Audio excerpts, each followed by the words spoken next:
बिस्मिल्लाहिर्रहमानिर्रहीम। नाज़रीन अस्सलाम वालेकुम। आप देख रहे हैं साबिर शाकिर को यूट्यूब चैनल पे। आज है जनाब 18 अगस्त साल 2020 और दिन है आज मंगल का। आज हम आपसे बात करेंगे जनाब सऊदी अरब और पाकिस्तान, और क्योंकि army chief general Qamar Javed Bajwa और DGISI जनरल फैज़ हमीद साहब वहाँ पे पहुँच चुके हैं और वहाँ पे वो अपना दौरे का आगाज़ कर चुके हैं, और दौरे का आगाज़ के साथ साथ मुलाकातें उनकी हुई हैं सऊदी अरब की अस्करी क़यादत के साथ, और साथ ही साथ न सिर्फ मुलाकातें हुई हैं बल्कि मुज़ाकरात भी हुए हैं। और जो तस्वीर अब तक जारी की गई है उसके अकॉर्डिंगली जो एक तस्वीर है उसको अगर गौर से देखें तो बिल्कुल साफ पता चलता है कि जनरल फैज़ हमीद के उन्होंने एक भारी भरकम एक फ़ोल्डर पकड़ा हुआ है, और उस फ़ोल्डर में इस दौरे का एजेंडा शामिल है। और वो इतना कीमती फ़ोल्डर है कि वो किसी सेक्रेटरी के हवाले नहीं किया गया, बल्कि DGISI जनरल फैज़ हमीद ने वो अपने पास रखा। अदरवाइज़ होता ये है कि जो स्टाफ़ होता है वो उनके पास होती हैं इस तरह की चीज़ें, और जो आला तरीन क़यादत होती है वो खाली हाथ होती है। लेकिन ये इतना सेंसिटिव और हसास एजेंडा है कि उसे DGISI जनरल फैज़ हमीद ने किसी को भी देना मुनासिब नहीं समझा और अपने पास रखा। इस दौरे में क्या हासिल हुआ, क्या हो सकता है, वो भी बात करेंगे, और इस पे ख़ास तौर पे इस दौरे से क्या तवक्कुआत और इंटरनेशनल आलमी ज़राए इब्लाग जो है वो क्या कह रहा है। ये जनाब पूरी इसको क्या कहना चाहिए, भरपूर कवरेज आलमी ज़राए इब्लाग, मगरबी ज़राए इब्लाग और अरब कंट्रीज़ और इवन चाइना और इंडिया, सब की नज़रें इस वक्त लगी हुई हैं जनाब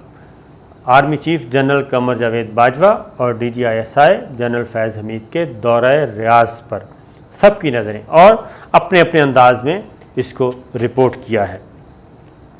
एक उससे पहले जो बात, अब सऊदी अरब से जनाब पहली दफ़ा लब कुशाई हुई है इस बारे में, और किसने की है? वो की है डॉक्टर अव्वाद असीरी ने। और डॉक्टर अव्वाद असीरी कौन हैं? ये सऊदी अरब के सीनियर मोस्ट डिप्लोमेट, सफारतकार इनमें शुमार होता है, और ये तकरीबन 12 साल से भी ज़्यादा ये पाकिस्तान में सऊदी सफ़ीर रह चुके हैं। और ये सऊदी सफ़ीर थे और ये पाकिस्तान के दोस्तों में इनका शुमार होता है। यहाँ से ये तब्दील होके चले गए थे लबनान। उसके बाद उस एक ब्रेक के बाद इतने इम्पोर्टेंट थे कि इनको वापस आना था, और वापस आने के बाद यहाँ पे ज़िम्मेदारियाँ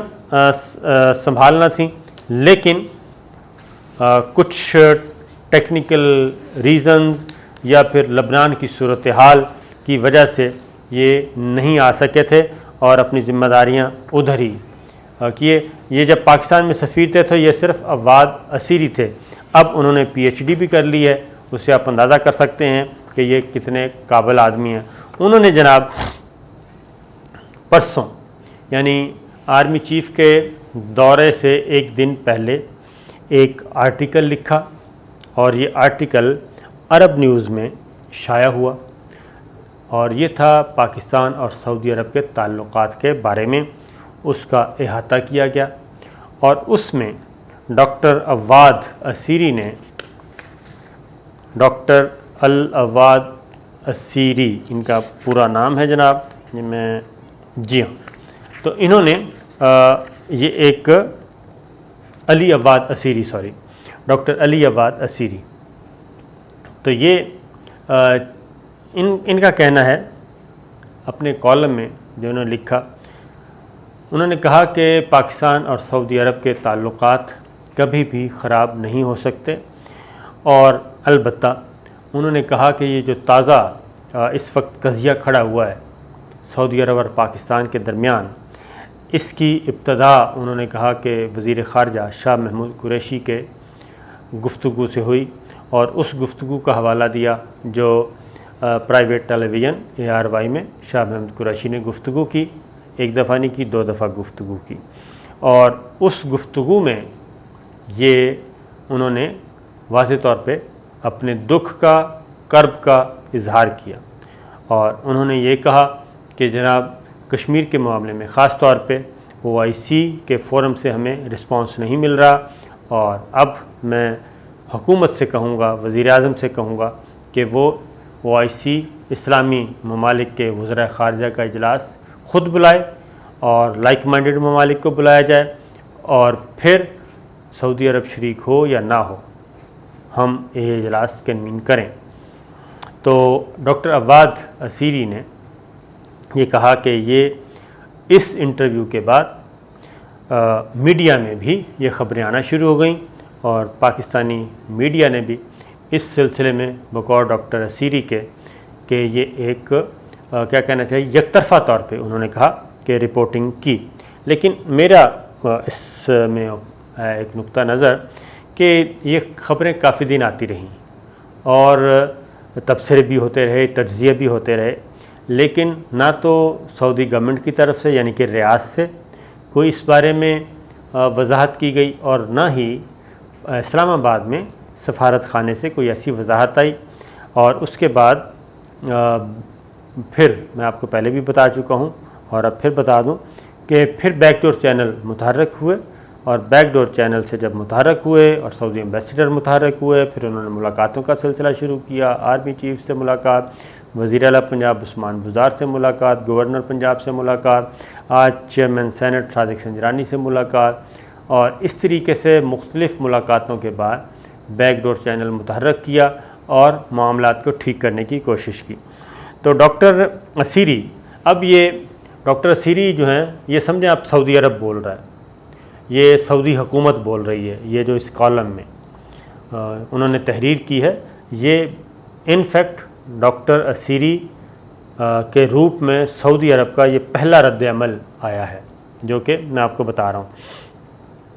फिर उन्होंने कंपैरिजन किया, फिर उन्होंने कहा है कि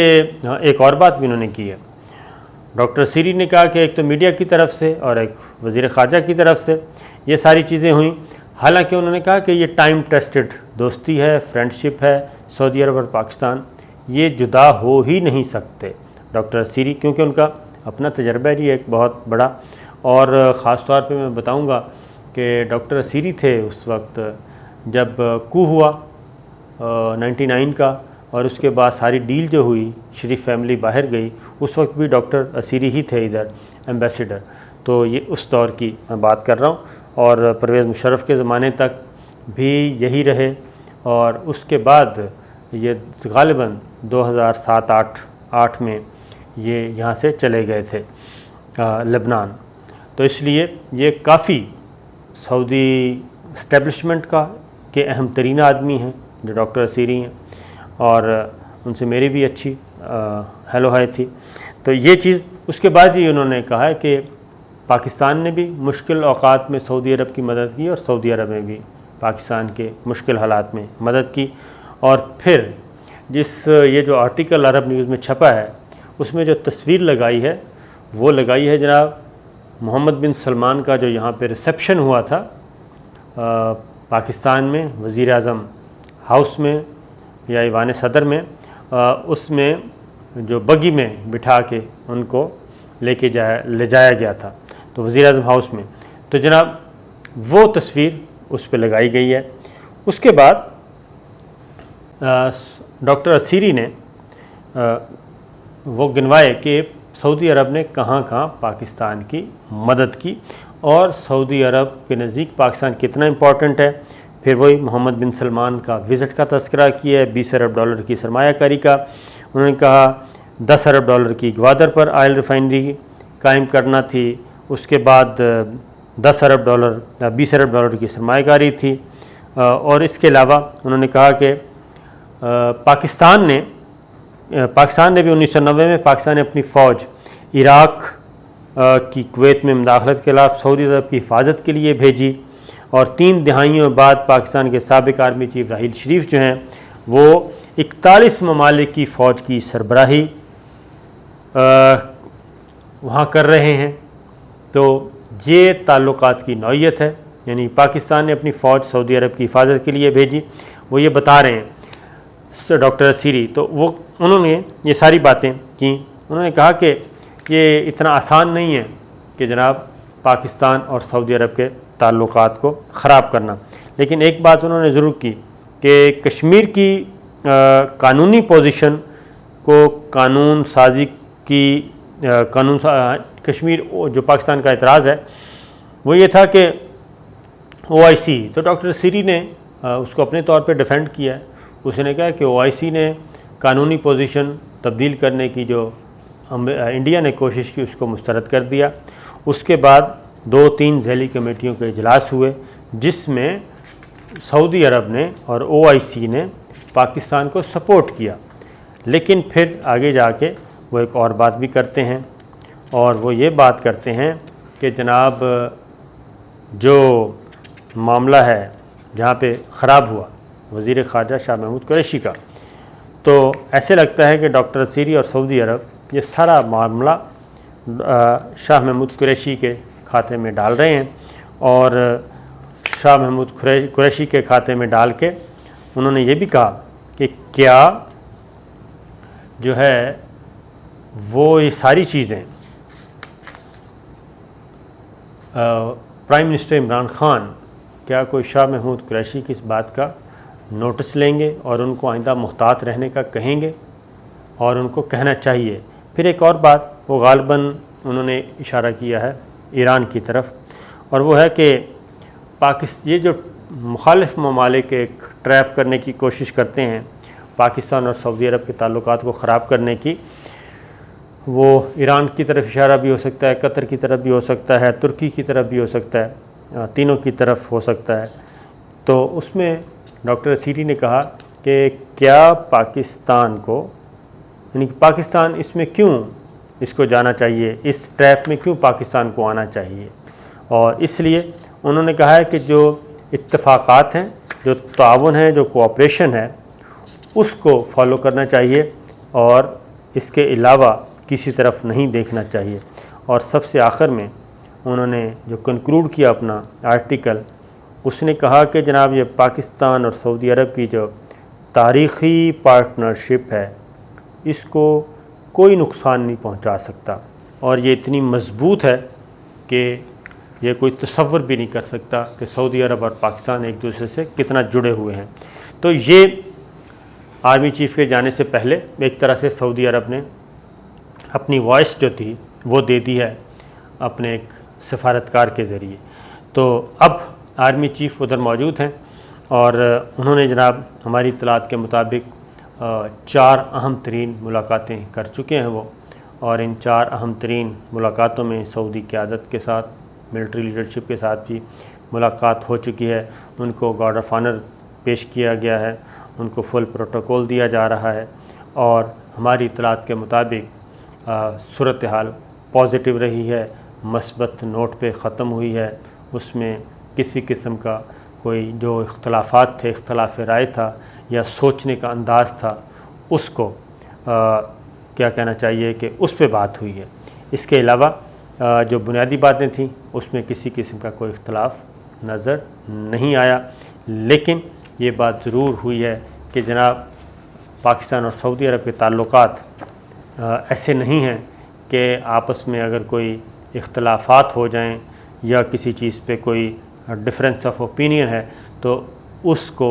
बरसरे आम उसको डिस्कस किया जाए। तो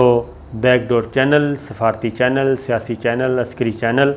ये बिल्कुल ओपन होते हैं और इतने चैनल्स होने के बावजूद पब्लिक में ये बातें नहीं जानी चाहिए, क्योंकि पब्लिक में जब ये बातें जाती हैं